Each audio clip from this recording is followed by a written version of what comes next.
तो कहानी की शुरुआत में हम एक वॉर के दौरान डैन और उसके साथियों को पानी में गिरते हुए देखते हैं। यहाँ से 28 साल पहले की कहानी बताई जाती है, जहाँ डैन एक हाई स्कूल में बायोलॉजी का टीचर होता है। डैन अपनी वाइफ एमी और बेटी मूरी के साथ रहता है। डैन को आर्मी रिसर्च लैब में काम करने का इंटरेस्ट होता है, इसलिए उसने आर्मी रिसर्च लैब में जॉब अप्लाई किया होता है, जिसका आज ही के दिन इंटरव्यू है। डैन अपने घर जाता है। आज उसके घर में क्रिसमस पार्टी होती है। तभी डैन एमी को इंटरव्यू के बारे में बताता है, जिस पर एमी उसे गुस्सा होती है, क्योंकि वो चाहती है कि डैन आज का दिन उसकी फैमिली के साथ स्पेंड करे। साथ ही एमी बताती है कि तुम्हारे पिता ने मूरी को क्रिसमस कार्ड भेजा है, जिससे डैन को गुस्सा आता है, क्योंकि वो अपने पिता से नफरत करता है। असल में उसके पिता ने उसे छोड़ दिया था, तब से ही डैन उनसे बात नहीं करता है। इसके बाद डैन अपने इंटरव्यू के लिए जा रहा होता है, जिस दौरान उसे कॉल से पता चलता है कि उन्होंने उसको रिजेक्ट करके वो जॉब किसी और को दे दी है। डैन को बहुत गुस्सा आता है और वो अपनी फाइल को डस्टबिन में डालकर घर के अंदर आ जाता है, जहाँ वो मूरी और एमी के साथ बैठकर फुटबॉल मैच देखने लगता है। जिस दौरान बीच मैच में अचानक एक पोर्टल खुलता है और देखते ही देखते उसके अंदर से बहुत सारे सोल्जर्स बाहर आते हैं। इन सोल्जर्स की लीडर लेफ्टिनेंट हार्ट भी वहाँ आती है, जो सभी लोगों को बताती है कि वो लोग फ्यूचर से आए हैं, जहाँ 2051 में व्हाइट स्पाइक्स नाम के एलियन और इंसानों के बीच जंग छिड़ गई है और वो इस जंग में हार रहे हैं। अगर ऐसा ही चलता रहा तो अगले 11 महीने में पूरी धरती से इंसानों का खात्मा हो जाएगा। हार्ट सभी को हेल्प करने का कहती है ताकि वो इस जंग में जीत सकें। इस इंसिडेंट के बाद सभी देश उनकी हेल्प के लिए आम लोगों को सेना में भर्ती करके उन्हें फ्यूचर में भेजते हैं, पर फिर भी फ्यूचर वाली दुनिया में इंसानों की आबादी 5 लाख से कम बचती है। साथ ही फ्यूचर में भेजे 50% लोगों के जान गंवाने से अब लोग फ्यूचर में जाने के लिए सवाल उठाने लगते हैं, जिसके चलते सभी फ्यूचर में जाने के लिए विरोध करने लगते हैं। असल में सभी को सिर्फ 7 दिन के लिए भेजा जाता है। अगर वो 7 दिनों तक वहाँ जिंदा रहे तो वापस पास्ट में आ जाते हैं। इधर मूरी भी इस बात से परेशान होकर रोने लगती है और अपनी माँ को कहती है कि वो कभी भी फ्यूचर में ना जाए। तभी डैन वहाँ आता है और मूरी से बात करके उसे शांत करता है। अगले दिन जब डैन क्लास में होता है तब उसके फोन में एक अलर्ट मैसेज आता है। असल में डैन को जल्द से जल्द आर्मी रिसर्च सेंटर में आने का कहा जाता है। डैन जल्दी से वहाँ जाता है क्योंकि उसे लग रहा था कि उसे अब जॉब मिल जाएगी, लेकिन यहाँ आने पर सोल्जर उसके हाथ को एक मशीन में डालते हैं। तब डैन को पता चलता है कि वो लोग उसे फ्यूचर में लड़ने के लिए भेजने वाले हैं। वो डैन को ये भी बताते हैं कि उसकी 7 साल में डेथ हो जाएगी। डैन उनसे कुछ पूछ पाता तभी उसके हाथ में एक डिवाइस लगा दिया जाता है ताकि वो लोग डैन को ट्रैक कर सकें, और उसे बताया जाता है कि अगर उसने इस डिवाइस के साथ छेड़छाड़ की तो उसे जेल भी हो सकती है। अब डैन को 24 घंटे के अंदर अपने पर्सनल काम निपटाने को कहा जाता है, क्योंकि उसके बाद उसे जंग के लिए ट्रेन किया जाएगा। ये सब डैन की मर्जी के बिना हुआ था, पर अब वो कुछ नहीं कर सकता था। तभी हम एमी को देखते हैं, जो कि एक थेरेपिस्ट है और फ्यूचर से वापस आए लोगों की काउंसलिंग करती है। इसके बाद वहाँ डैन आता है और एमी को बताता है कि उसे 2051 में भेज रहे हैं। एमी जानती थी कि वहाँ से वापस आना मुश्किल है, इसलिए वो डैन को वहाँ जाने से मना करती है, जिस पर डैन बताता है कि उन्होंने मेरे हाथ पर ट्रैकर लगा दिया है, इसलिए अब चाहकर भी वो कुछ नहीं कर सकता। जिस पर एमी डैन को उसके पिता की हेल्प लेने को कहती है, क्योंकि सिर्फ उसके पिता ही उस डिवाइस को बाहर निकाल सकते हैं। इसके बाद वो अपने पिता के पास जाता है, जहाँ उसके पिता डिवाइस को निकालने के लिए तैयार हो जाते हैं, पर पुरानी बातों को याद करते हुए दोनों के बीच बहस होने लगती है। इसलिए डैन गुस्से में उस डिवाइस को निकलवाए बिना ही वहाँ से चला जाता है और एमी को बताता है कि उसे जंग लड़ने जाना ही पड़ेगा। ये जानकर एमी बहुत रोती है, पर डैन उससे प्रॉमिस करता है कि वो 7 दिन में वापस आ जाएगा। जिसके बाद वो मूरी को अलविदा कहता है और वहाँ से रिसर्च सेंटर चला जाता है। यहाँ डैन के साथ कई लोग फ्यूचर में जाने वाले थे। यहाँ सभी को आर्मी ड्रेस दी जाती है और सबको अलग अलग टीम में बांट दिया जाता है, जिसमें डैन की टीम का नाम आर फोर्स होता है, जो कि एक रिसर्च टीम है। यहाँ एक लड़की सवाल करती है कि वो टाइम मशीन से पीछे जाकर वॉर शुरू होने से पहले ही दुश्मनों को क्यों नहीं मार सकते, जिस पर वहाँ बैठा एक ऑफिसर उसे बताता है कि उनकी टाइम मशीन सिर्फ 30 साल का टाइम ट्रेवल कर सकती है, जिसमें वो सिर्फ 2051 में जाकर वहाँ से वापस 2022 में आ सकते हैं। इसके अलावा उन्हें ये भी बताया जाता है कि उनके जो दुश्मन हैं वो कोई इंसान नहीं है, बल्कि एलियंस हैं। रात होने पर डैन अपने दोस्त चार्ली से बात करता है, जिस दौरान इमरजेंसी अलार्म बजने लगता है। तभी लेफ्टिनेंट हार्ट सबको अभी के अभी फ्यूचर में जाने को कहती है। अब क्योंकि सबको ट्रेनिंग खत्म करने के बाद वहाँ ले जाना चाहिए था, पर लेफ्टिनेंट हार्ट का कहना था कि एलियंस ने उनकी रिसर्च लैब पर अटैक किया है। अगर वो लैब तबाह हो गई तो वो वॉर में हार जाएंगे। इसके बाद सभी को एक जगह पर बुलाया जाता है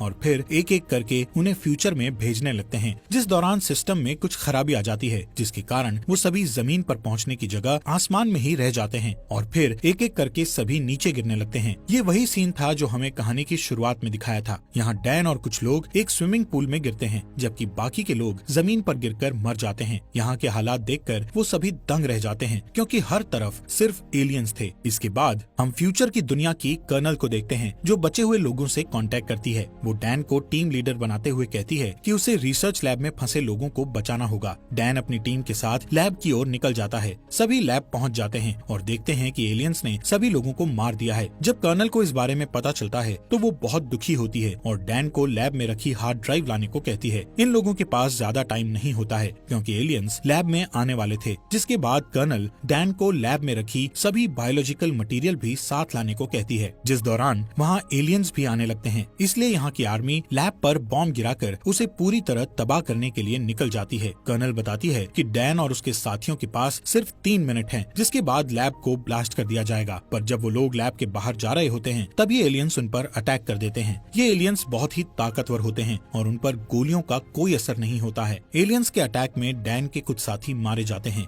अब जैसे ही बचे हुए लोग लैब से बाहर आते हैं, तब वहाँ बहुत सारे एलियंस आने लगते हैं और उन लोगों का पीछा करने लगते हैं। इसी बीच वहाँ आर्मी आ जाती है, पर एलियंस उन्हें जान से मार डालते हैं। कोई रास्ता ना दिखने पर डैन और बाकी के लोग एलियंस पर शूट करने लगते हैं। थोड़ी ही देर बाद वहाँ बॉम्ब गिराया जाता है, जिससे बहुत ही बड़ा ब्लास्ट हो जाता है, जिससे सभी एलियंस मारे जाते हैं। साथ ही इस ब्लास्ट के कारण डैन के कई साथी भी मारे जाते हैं और कई घायल हो जाते हैं। अब जैसे ही डैन की आंख खुलती है तो वो एक कैंप में होता है। यहाँ पता चलता है कि ब्लास्ट में डैन के अलावा उसका दोस्त चार्ली ही बचा था। जब वो दोनों कैंप के बाहर आते हैं तो उन्हें अपनी टीम का एक आदमी और दिखता है, जिसका नाम डोरियन है। डोरियन फ्यूचर में तीसरी बार आया था, इसलिए डैन उससे पूछता है कि क्या तुम मरने से नहीं डरते हो, जिस पर डोरियन बताता है कि उसे कैंसर है और वो सिर्फ 6 महीने ही जीने वाला है, इसलिए उसे अपने तरीके से बची हुई लाइफ जीनी है और घर पर रहने से अच्छा वो लड़कर मरना चाहता है। इसी दौरान वहाँ 2 सोल्जर आते हैं जो डैन को अपने साथ आने को कहते हैं, जबकि डोरियन और चार्ली को वापस लैब वाली जगह पर जाने को कहा जाता है। डैन डोरियन से चार्ली का ध्यान रखने को कहता है, क्योंकि चार्ली बहुत डरा हुआ था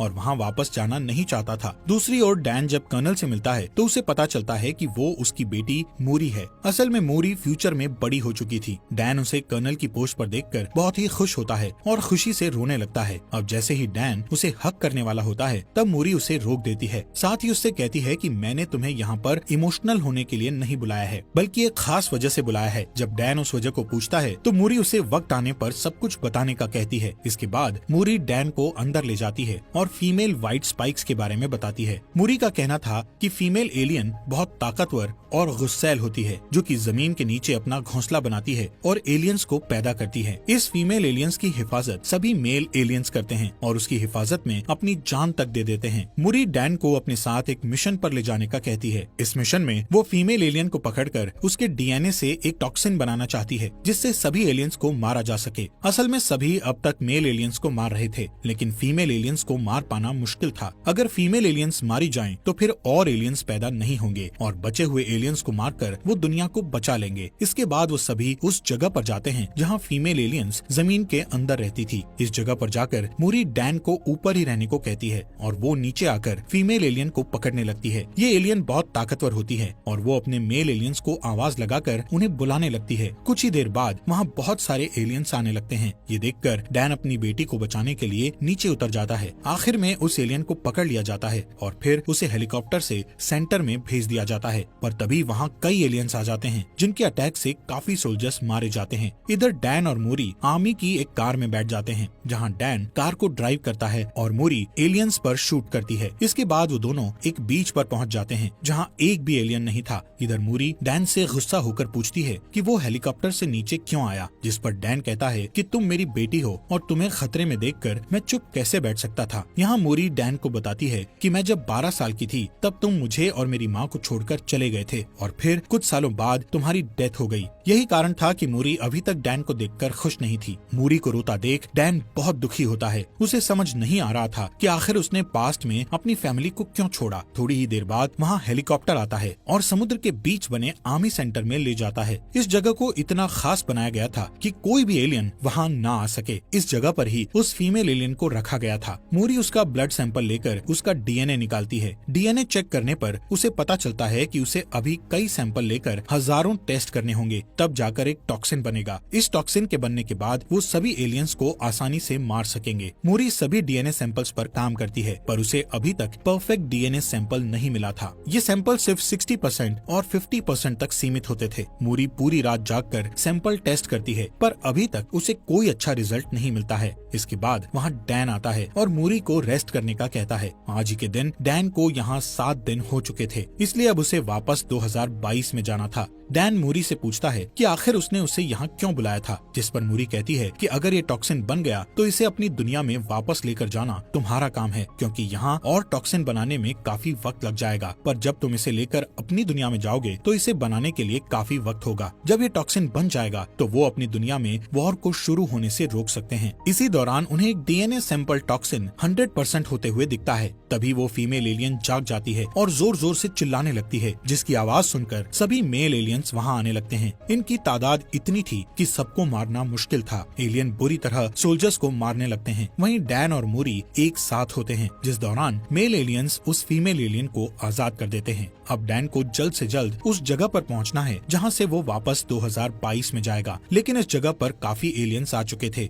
दोनों उन्हें मारते हुए आगे बढ़ते हैं कि तभी फीमेल एलियन मूरी पर अटैक करके उसे घायल कर देती है। इसके बाद डैन मूरी को लेकर आगे बढ़ता है। तब टाइम ट्रेवल मशीन ऑन हो जाती है। यहाँ मूरी डैन से माफी मांगती है और कहती है कि मैं भी तुमसे बहुत प्यार करती हूँ। डैन अपनी बेटी को भी पास्ट में ले जाना चाहता था, इसलिए वो उसके पास ही बैठ जाता है। पर तभी वहाँ फीमेल एलियन आ जाती है और मूरी को पकड़ लेती है। डैन उसे बचा पाता, इससे पहले ही टाइम मशीन द्वारा उसे 2022 में भेज दिया जाता है। यहाँ डैन के साथ साथ चार्ली, डोरियन और बाकी के कुछ लोग भी आए हुए थे। डैन लेफ्टिनेंट हार्ट को वो टॉक्सिन देता है और बड़ी मात्रा में बनाकर फ्यूचर में भेजने का कहता है, जिस पर लेफ्टिनेंट हार्ट बताती है कि अब जंप लिंक बंद हो गया है, यानी कि अब वो टाइम मशीन का यूज नहीं कर सकते हैं, इसलिए वो ये वॉर हार गए हैं। जिसके बाद डैन अपनी वाइफ से मिलता है। डैन फ्यूचर में मूरी की डेथ को लेकर बहुत दुखी था। जब वो घर आकर मूरी को देखता है तो उसे गले लगा लेता है और रात भर उसके रूम में ही बैठा रहता है। जिसके बाद एमी उसके पास आती है। तब डैन उसे फ्यूचर की मूरी के बारे में बताता है। अब डैन फ्यूचर में होने वाले वॉर को रोकने के लिए कुछ करने का सोचता है, इसलिए वो सबसे पहले डोरियन के पास जाता है और उससे एलियन का नेल मांगता है, जो कि डोरियन ने फ्यूचर में जाकर अपने पास रख लिया था। इसके बाद वो दोनों उस नेल को लेकर चार्ली के पास जाते हैं। चार्ली उस नेल पर रिसर्च करता है तो उन्हें पता चलता है कि उनके नेल्स पर ज्वालामुखी की राख लगी हुई है। चार्ली बताता है कि ये राख चाइना में फटे ज्वालामुखी की राख है। तब डैन कहता है कि लेफ्टिनेंट हार्ट ने बताया था एलियन का पहला हमला रशिया में हुआ था, फिर उनके नेल्स में चाइना की ज्वालामुखी की राख क्यों है। तभी डैन को उनका एक स्टूडेंट याद आता है जो कि ज्वालामुखी टॉपिक के बारे में बहुत कुछ जानता था, इसलिए वो तीनों उसके पास जाते हैं, जहाँ स्टूडेंट बताता है कि आज से 1000 साल पहले चाइना में ज्वालामुखी फटा था, जिसकी लहरें रशिया तक भी पहुँच गई थी और फिर वो राख में बदलकर वहीं पर जम गई थी। फिर कुछ समय बीतने के बाद वो जगह बर्फ से ढक गई। ये सब जानने के बाद वो समझ जाते हैं कि जरूर कोई एलियन शिप वहाँ आई होगी और फिर बर्फ ढकने के कारण वो वहीं दब गए होंगे, जो कि 2051 में बर्फ पिघलने के बाद धरती के ऊपर आ गए। इसके बाद डैन और चार्ली डिफेंस ऑफ सिक्योरिटी के पास जाकर उन्हें सारी थियोरी बताते हैं और रशिया जाकर सभी एलियंस को वॉर के पहले ही मारने को कहते हैं, लेकिन वो उन दोनों की थियोरी पर यकीन नहीं करता है, इसलिए उनका साथ देने से मना कर देता है। इसलिए वो तीनों खुद ही वहाँ जाकर उन एलियंस को मारने का सोचते हैं। अब डैन अपने पिता से हेल्प मांगने के लिए जाता है, क्योंकि उनके पास प्लेन था। डैन अपने पिता को सारी बात बताता है और कहता है कि उसे एलियंस को मारने के लिए रशिया के ग्लेशियर आइलैंड पर जाना होगा, जिसके लिए उसे उनके प्लेन और एक पायलट की जरूरत है। डैन के पिता उसकी बात मान जाते हैं और साथ चलने के लिए रेडी हो जाते हैं। इसके अलावा डैन लेफ्टिनेंट हार्ट की मदद से बहुत सारा टॉक्सिन बनवा चुका था, जिसे लेकर वो रशिया चले जाते हैं। यहाँ डैन अपने साथ एक टीम लेकर गया हुआ था। वो सभी ग्लेशियर आइलैंड के ऊपर पहुँच जाते हैं और एक ब्लास्ट करके जमीन के नीचे जाते हैं, जहाँ उन्हें एक एलियन शिप दिखाई देती है, जो कि काफी टाइम पहले क्रैश हो गई थी। वो अंदर जाकर देखते हैं तो उन्हें एलियंस की डेड बॉडीज दिखती हैं।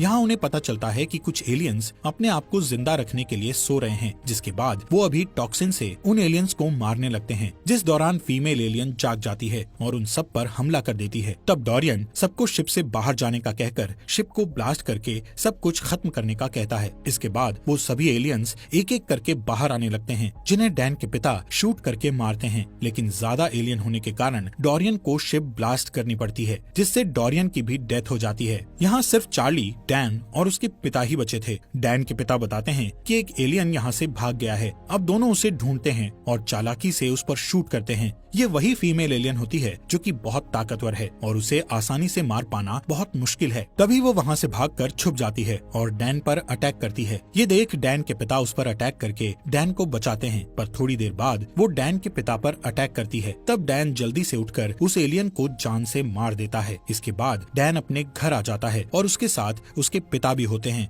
अब डैन डिसाइड करता है कि वो ऐसी कोई गलती नहीं करेगा जिससे उसका परिवार बिखर जाए, और इसी के साथ ये मूवी यहीं पर खत्म हो जाती है। दोस्तों, आपका दिल से शुक्रिया हमारे चैनल को सब्सक्राइब करने के लिए।